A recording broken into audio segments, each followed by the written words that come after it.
पिछले साल James Webb telescope ने हमारे पास ऐसी इनक्रेडिबल तस्वीरें भेजना शुरू की जो इससे पहले कभी इंसानों ने नहीं देखी थी। जेम्स वेब टेलीस्कोप एक बहुत ही खूबसूरत टेलीस्कोप है जो अपने सुनहरे अक्सों को दूर कहीं कायनात में फोकस किए हुए है। ये टेलीस्कोप इतना ताकतवर है कि ये 13.5 अरब साल यानी 13.5 billion years further back in time देख सकता है। साइंटिस्ट के मुताबिक ये वो वक्त था जब ये कायनात वजूद में आ रही थी। कोई माने या ना माने, लेकिन मैं ये कहने पे मजबूर हूँ कि इंसानों की बनाई हुई चंद ऐसी चीज़ों में से एक चीज़ है जो इंसानी अक्ल की ब्रिलियंस का मुजाहरा करती है। वैसे तो ये इंसानों की एक बहुत बड़ी अचीवमेंट में से एक अचीवमेंट है और इसका डाटा पर्सनली अगर आप मुझसे पूछें तो वो अगले कई सालों के लिए बहुत है, मतलब उस पर रिसर्च की जा सकती है। लेकिन साइंसदानों में मौजूद होता है एक कीड़ा जो उन्हें सुकून से नहीं बैठने देता। वो एक काम पूरा करने के बाद किसी और काम की तरफ तवज्जो देना शुरू कर देते हैं। तो इस वक्त उनकी तवज्जो है आपके मून की तरफ, मतलब चांद की तरफ। तो अब साइंसदान क्या चाहते हैं? साइंसदान चाहते हैं चांद पे एक ऐसी टेलीस्कोप पहुंचाना जो जेम्स वेब टेलीस्कोप से भी ज़्यादा पावरफुल होगी। ये टेलीस्कोप इतनी ज़्यादा ताकतवर होगी कि जेम्स वेब टेलीस्कोप अगर 13.5 billion years back in time देख सकती है तो ये उससे भी ज़्यादा दूर तक देख सकेगी। जी हाँ, मैं बात कर रहा हूँ रेडियो टेलीस्कोप्स की, जो एक नॉर्मल दूरबीन मतलब टेलीस्कोप से बहुत ज़्यादा पावरफुल होती हैं। इनका दूर देखने का अंदाज कुछ मुख्तलिफ होता है। इनका फोकस लाइट पर नहीं होता बल्कि सितारों और रोशनियों के भेजे हुए कुछ रेडियो सिग्नल्स पे होता है। ये radio telescopes James Webb telescope जैसी टेलीस्कोप्स के मुकाबले में बहुत बड़ी होती हैं। ऐसी टेलीस्कोप को तो ज़मीन पे भी बनाना बहुत मुश्किल होता है और नासा ने प्लान किया है ऐसी एक टेलीस्कोप को चांद पर बनाने का। ऐसी ही एक टेलीस्कोप का नाम है एरेसीबो टेलीस्कोप। ये टेलीस्कोप पिछले 57 साल से ज़मीन पर काम कर रही थी और अपनी 2 केबल्स के टूटने की वजह से ज़मीन पर आ गिरी, आप जैसा कि इस वीडियो में देख सकते हैं। इस टेलीस्कोप का डिश या एंटीना जो कि आप देख सकते हैं, ये किसी मेटल का या किसी और मटेरियल से नहीं बना हुआ, बल्कि ये डिश बनाने के लिए ज़मीन को ही इस्तेमाल किया गया है। साइंसदान ऐसे ही किसी डिश को चांद पर ढूंढना चाहते हैं जो कि चांद पर नेचुरली ही बन जाता है। नेचुरली ऐसे कि चांद पर गिरने वाले शहाब साकिब यानी एस्टेरॉयड्स नेचुरली ही ऐसे होल्स बना देते हैं। साइंसदान किसी ऐसे ही होल को सिलेक्ट करके उसमें अपनी दूरबीन लगाना चाहते हैं। अब ये काम साइंसदानों के लिए कुछ आसान तो नहीं होने वाला, क्योंकि चांद पे कुछ भी भेजना बहुत एक्सपेंसिव होता है। लेकिन क्या आप जानते हैं कि जेम्स वेब टेलीस्कोप को बनाने में और उसे स्पेस में पहुंचाने में कितने पैसे लगे हैं? आप जरा आइडिया लगा के सोचें और मैं फिर आपको उसका सही आंसर बताता हूँ after 1 second. 10 billion US dollars. This is a huge amount, बहुत बड़ी अमाउंट है 10 बिलियन यूएस डॉलर्स। इतने में बनी है जेम्स वेब टेलीस्कोप। लेकिन अगर इंजीनियरिंग का सही इस्तेमाल किया जाए, मतलब क्लेवर इंजीनियरिंग यूज करने के बाद इस टेलीस्कोप को चांद पे भेजने की कीमत को बहुत कम किया जा सकता है। क्लेवर इंजीनियरिंग में इलॉन मस्क तो माहिर ही हैं। आप तो जानते ही होंगे कि वो ऐसे रॉकेट्स बना चुके हैं जो कि ज़मीन पे वापस उतरते हुए फट नहीं जाते या गिर नहीं जाते या ज़ाया नहीं हो जाते, बल्कि वो ऐसे मजेस्टिकली लैंड करते हैं इतने खूबसूरत अंदाज में, जो कि आप इस वीडियो में देख सकते हैं। नासा ऐसे टेलीस्कोप को बनाने के लिए बहुत ही संजीदगी से सोच रहा है। उसका इरादा है कि अगले 10 से 20 साल के अंदर अंदर ऐसा टेलीस्कोप चांद पे भेज दिया जाए जो कि रेडियो टेलीस्कोप हो और जेम्स वेब टेलीस्कोप से कहीं ज्यादा ताकतवर हो। लेकिन चांद पे कुछ भी बनाना नामुमकिन नहीं तो मुश्किल बहुत है। लेकिन क्योंकि कोई क्रेटर ढूंढने या सिंक होल ढूंढने के लिए चांद पे खुदाई का काम तो नहीं करना पड़ेगा, इसलिए आधा काम तो साइंसदानों का हो ही गया। मतलब ये कि चांद पर उन्हें कोई खुदाई तो नहीं करना पड़ेगी। और जहाँ तक बात है सपोर्ट सिस्टम की, वहाँ तो वैसे ही मैश केबल्स इस्तेमाल हो रही हैं। मैश केबल्स बहुत लाइट वेट होती हैं और अपने वेट से बहुत मतलब कई गुना ज्यादा वजन उठाने की सलाहियत रखती हैं। ये मैश केबल्स बहुत जरूरी होती हैं। अगर इनकी मिसाल लें तो सपोर्ट सिस्टम के अलावा ये एक और काम भी करती हैं। ये काम ये करती हैं कि ये वेव लेंथ्स को बाहर नहीं जाने देती یہ بالکل ویسے ہی ہے اس کی مثال جیسے آپ کے گھر میں ایک مائکرو ویو اوون ہوتا ہے. مائکرو ویو اوون میں سے لائٹ تو باہر آ جاتی ہے, آپ کو نظر آتا ہے اندر فوڈ جو ہے وہ گرم ہو رہا ہے یا کچھ آپ مزے کی چیز یعنی پیزا وغیرہ بنا رہے ہیں, لیکن اس میں سے وہ ایسی ویوز کو نہیں گزرنے دیتا جو ایکچولی مائکرو ویوز ہوتی ہیں, جو فوڈ کو گرم کرتی ہیں, اور اگر آپ کا ہاتھ مائکرو ویو کے اندر ہو تو وہ جل بھی سکتا ہے. لیکن ایک مسئلہ ابھی بھی موجود ہے, کیونکہ مون میں یہ جو سنک ہولز یعنی باولز جو کہ نیچرلی بنے ہوتے ہیں یہ اب پرفیکٹلی تو نہیں بنے ہوتے, اس میں درمیان میں کچھ ایسی چیزیں بھی ہوں گی جنہیں صاف کیا جانا ضروری ہے. تو ایسا پرفیکٹ سنک ہول یا باول ڈھونڈنا بہت ہی امپیریٹو مطلب بہت ضروری ہے تاکہ اس کے اوپر اپنی ٹیلیسکوپ لگائی جا سکے. سائنسدان ایسے ہی کسی سنک ہول یا باول کو ڈھونڈنے میں اپنی ریسرچ جاری رکھے ہوئے ہیں. چاند زمین کے ساتھ ٹائڈلی لاکڈ ہے, اس کا مطلب یہ ہے کہ آپ جب بھی چاند کو دیکھیں گے وہ آپ کو ایک ہی جیسے نظر آئے گا. وہ اپنی ایک ہی سائیڈ ہمیشہ زمین کی طرف رکھتا ہے. اس کی وجہ اس کی موومنٹ ہے جو زمین کے ساتھ ٹائڈلی لاکڈ ہے, اور اس کی جو دوسری سائیڈ جو آپ کو کبھی نظر نہیں آتی اسے فار سائیڈ آف دا مون کہتے ہیں, مطلب وہ مون کا وہ حصہ جو آپ نہیں دیکھ سکتے. اس اسپیس ٹیلیسکوپ کا مون کی فار سائیڈ پہ ہونا ضروری ہے, کیونکہ اگر وہ اس سائیڈ پہ ہوگا جس سائیڈ پہ زمین ہے تو زمین پہ سورج سے ریفلیکٹ ہونے والی لائٹ کی وجہ سے دور کہیں کائنات میں آپ کو ستارے نظر نہیں آئیں گے. اس کی مثال بالکل ویسے ہی ہے, اگر آپ روڈ پہ گاڑی چلا رہے ہوں یا بائک چلا رہے ہوں تو اگر سامنے سے کوئی ایسی گاڑی ہے جس کی لائٹس بہت تیز ہوں اور ہائی ہوئی ہوئی ہوں اور آپ کی آنکھوں پہ پڑیں تو آپ کو آگے نظر آنا بند ہو جاتا ہے. یہ بالکل ویسے ہی ہے. اس لیے اس ٹیلیسکوپ کو مون کی فار سائڈ پہ لگانا بہت ضروری ہے.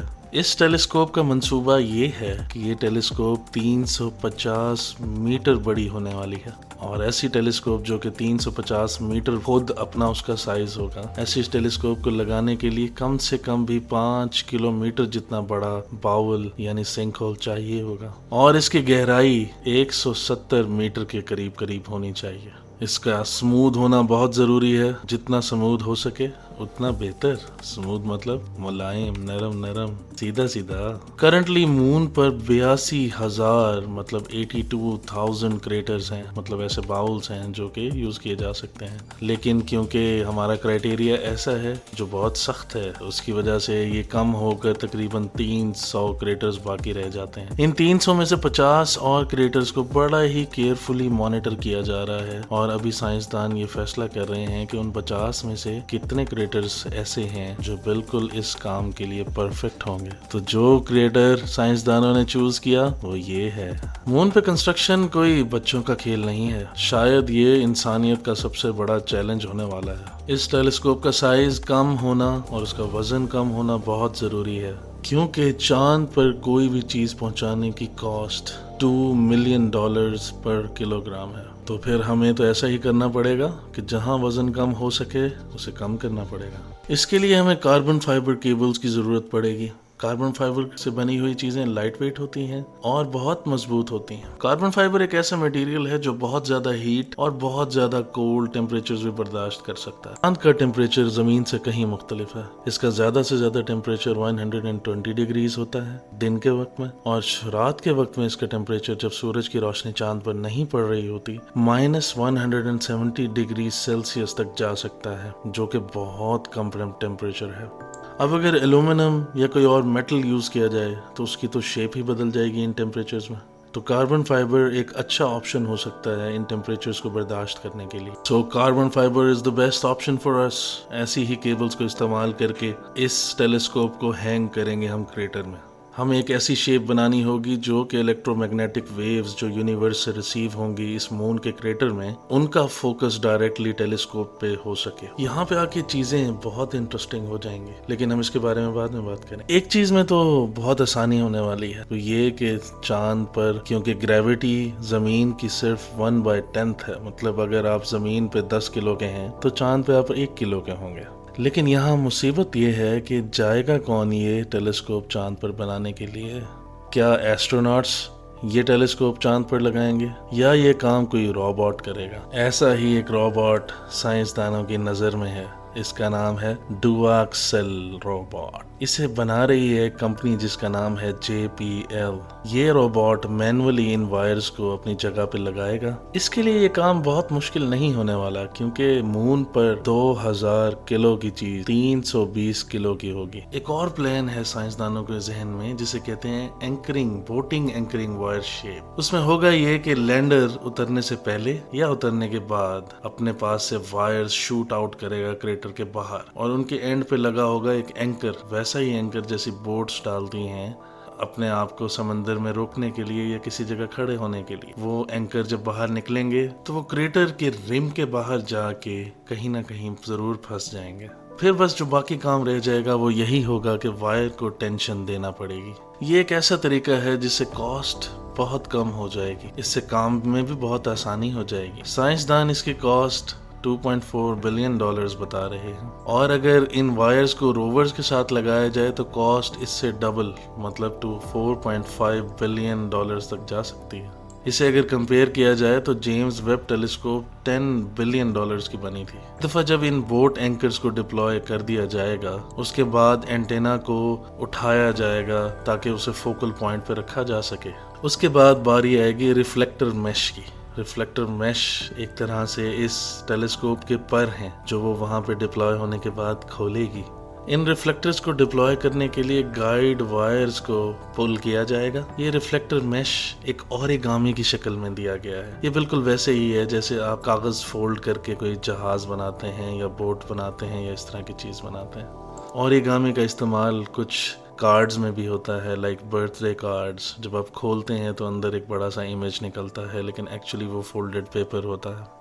ओरिगामी का एक फ़ायदा ये है कि ओरिगामी इस्तेमाल करते हुए एक बड़ी सी चीज़ को किसी बहुत छोटी स्पेस में रखा जा सकता है, और बाद में उसे खोलें तो वो फिर दोबारा से अपनी सही शेप में आ जाती है। ये कॉन्सेप्ट पहले स्पेस मिशंस में भी इस्तेमाल हो चुका है। For example James Webb telescope में भी इसी कॉन्सेप्ट का इस्तेमाल किया गया है। अब हो गई डिप्लॉय हमारी टेलीस्कोप, लेकिन ये टेलीस्कोप करेगी क्या? क्या ये टेलीस्कोप हमें वैसे ही खूबसूरत प्रेटी इमेजेस देगी जैसे हमें जेम्स वेब टेलीस्कोप देती है? बिल्कुल नहीं। ये टेलीस्कोप सिर्फ ऐसा डाटा देगी साइंसदानों को जो उन्हें ये बताएगा कि हाइड्रोजन कायनात में किस जगह पे कितनी मिकदार में है और क्या कर रही है, या उसकी प्रॉपर्टीज के बारे में बात होगी। इसका क्या फायदा होगा, ये एक बहुत बड़ा सवाल है। साइंसदान समझते हैं कि इससे हमें एक नई अंडरस्टैंडिंग का पता चलेगा कि यूनिवर्स यानी कायनात कैसे वजूद में आई। अब हाइड्रोजन कायनात में कैसे होती है, उसकी क्या वजह है, वो क्यों डिस्ट्रीब्यूशन है उसकी इक्वल। तो उसके पीछे साइंस की ये थ्योरी है कि जब ये कायनात वजूद में आई, सितारों के बनने से पहले, जबकि कोई लाइट नहीं थी कायनात में, इट वाज ऑल डार्क, तब कायनात में सिर्फ हाइड्रोजन एटम्स थे, बहुत सारे हाइड्रोजन एटम्स, और उनमें एनर्जी बिल्कुल नहीं थी क्योंकि लाइट नहीं थी, सितारे नहीं थे, बिल्कुल कोल्ड हाइड्रोजन एटम्स थे। इनमें से चंद एटम्स ऐसे थे जब वो एक दूसरे से टकराते तो उससे एक एनर्जी पैदा होती। ये टेलीस्कोप हमें उसी एनर्जी का डेटा फराहम करेगी। अब जैसे जैसे कायनात बनने के बाद एक्सपैंड होती गई तो इसने फ्रीक्वेंसीज को स्ट्रेच भी किया। कुछ फ्रीक्वेंसीज की वेवलेंथ लंबी होती है, कुछ की शॉर्टर और छोटी होती है। ये डाटा बहुत क्रूशल होता है साइंसदानों के लिए, ताकि वे समझ सकें कि at the moment of the universe creation क्या हो रहा था। ठीक है, टेलीस्कोप लॉन्च भी हो गई, उसने डाटा कलेक्ट भी कर लिया, लेकिन अब ये डाटा जमीन पे साइंसदानों के पास कैसे पहुंचेगा? क्योंकि टेलीस्कोप तो फार साइड ऑफ द मून पे है, वो साइड जमीन से डायरेक्टली कनेक्टेड नहीं, नजर भी नहीं आती, तो वहां से डाटा लाइट वेव्स के जरिए कैसे भेजेंगे? तो उसके लिए साइंसदानों को चाहिए होगा एक रिले सैटेलाइट या एक रिले मैकेनिज्म। यहाँ पे हम नासा को छोड़ के आते हैं चाइना की तरफ। चाइना मून के उस तरफ जो हमें नजर नहीं आती ऑलरेडी एक रिले मैकेनिज्म भेज चुका है। मून की उस फार साइड पे चाइना का एक लैंडर ऑलरेडी काम कर रहा है जो डेटा कलेक्ट करके जमीन को भेज रहा है। अब नासा और ईसा वो है जो यूरोपियन स्पेस एजेंसी है, नासा जो है वो अमेरिकन स्पेस एजेंसी है। अब इन दोनों को ये चाहिए होगा या तो ये अपने लैंडर भेजें या फिर चाइना के रिले सिस्टम को इस्तेमाल करके अपना डेटा वहां से वापस अर्थ की तरफ मंगवाएं।